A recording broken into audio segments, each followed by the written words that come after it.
কে গো? হ্যাঁ হ্যাঁ, কি হলো কি হলো কি হলো? তোমার নাম কি? তোমার নাম কি? তুমি এত বছর কোথায় ছিলে?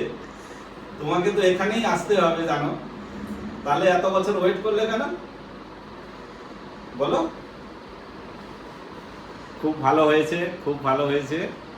আমিও খুব খুশি আজকে যে 10 বছর বিয়ের পরে বাচ্চা না এলে মায়েদের কত কথা শুনতে হয়, কত কষ্টে থাকতে হয়, সেটা আমি জানি। এই রকম আমাদের এখানে অনেক মায়েরই কোল পূরণ হয়েছে এবং হাসি খুশিতে তারা বাড়ি গেছে, এবং এগুলো অল্প দিনের চিকিৎসা, অল্প দিনের চিকিৎসার মধ্যে সম্ভব। উনি তো নিজেই বললেন যে 22টা থেরাপি নিয়েছে, হয়তো সপ্তাহে একটা করে নিয়েছে, তাতেও কিন্তু এই রেজাল্ট।